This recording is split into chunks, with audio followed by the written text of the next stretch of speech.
Hello everybody and welcome to another episode of Wednesday's Reflexology. We are going to carry on with our series on helping your business grow. And last week we did the first in three sort of subsections, which is how you can get specific conditions mentioned on your website.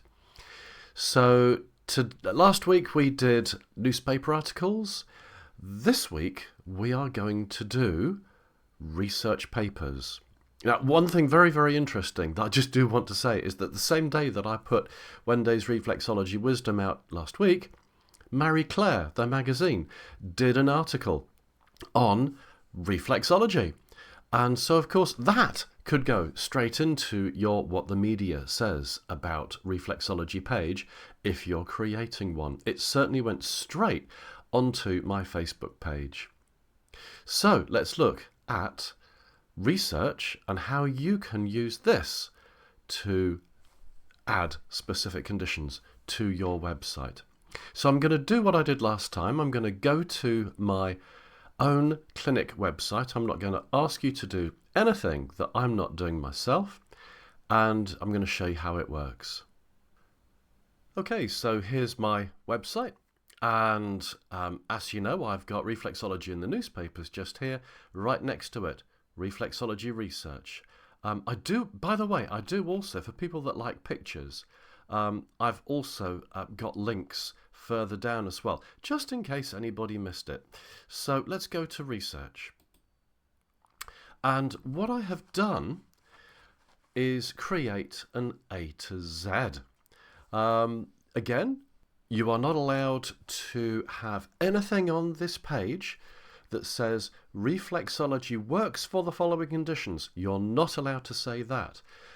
You're not allowed to have any of these research links on any page that sells your reflexology, but you are allowed to have a standalone page, just like this one that I've just showed you, that says something along the lines of, here is a list of research articles that have been done on reflexology, and for ease of identification, I have put them into alphabetical order by condition. So let's just see exactly how I've done that on my website. So here we go. This is the statement I've got here.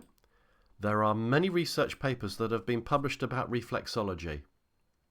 Note, I have not said anything about successful studies, because that would then be deemed as selling reflexology. Do you get my point? So I'm just making a statement. There are many research papers that have been published about reflexology.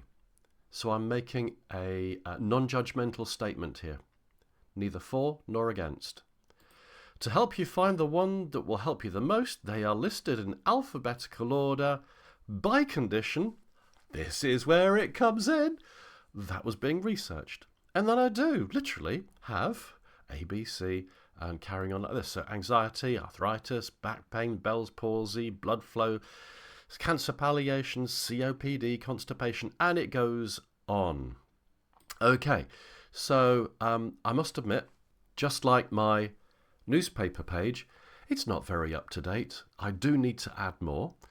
And when I was preparing this episode of Wednesday's Reflexology Wisdom, there is something that's huge in the media, in research, all the rest of it, and in reflexology.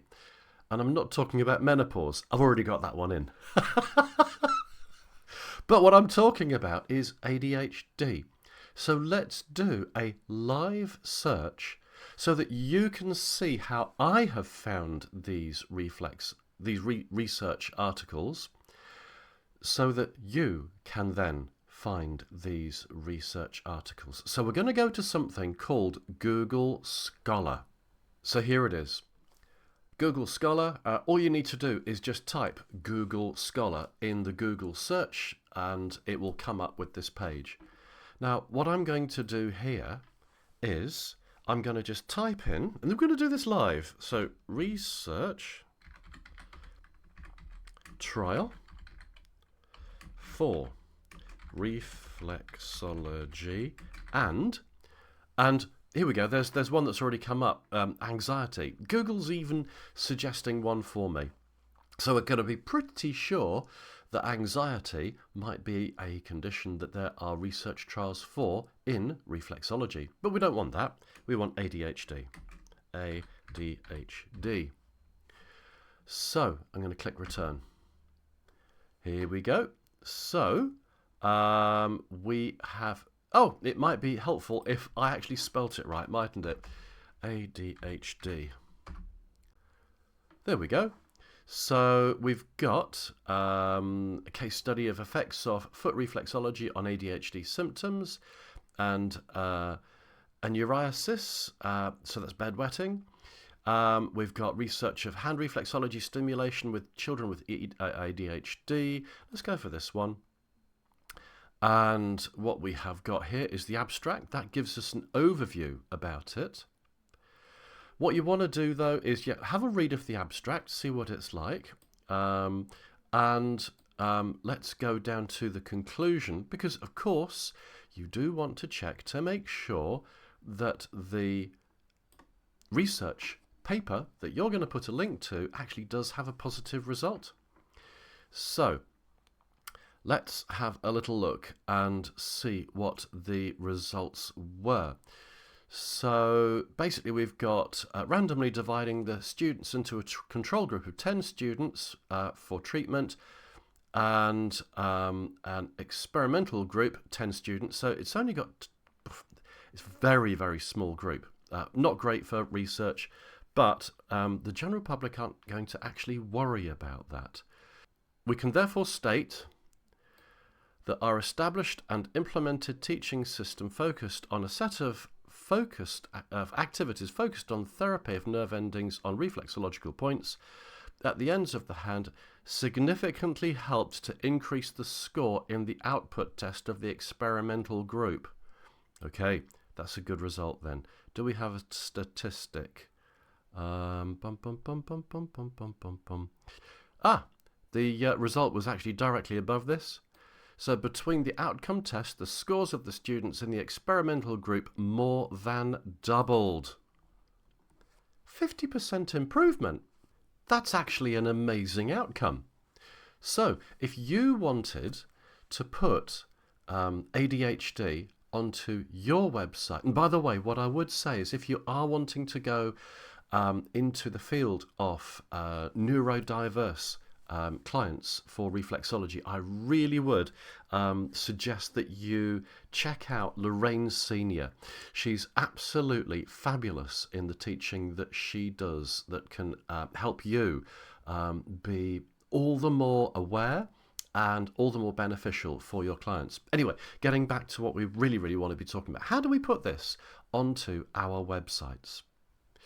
So, in the top bar of your browser, you will find something called a URL. This is basically where you've got the name of the website, and then very often it has, just like this one does, a whole load of numbers after it. All you need to do is to, on your keyboard, bottom left-hand corner, you'll see a button that says Control. And then hold that down, and then tap on the C button. So that will copy the code for you. Okay, so I've gone to the back end of my website, and what I'm going to do is just type in ADHD. That's okay. And now I'm going to do Control V to add in the link. So I'm going to click Convert to Link. And there we go. ADHD with the link. Now then, just to tidy the website up nicely, I'm going to bold that so that it matches with everything else. And I have now got my link. All I need to do is click Save. And it's saving. And that's it.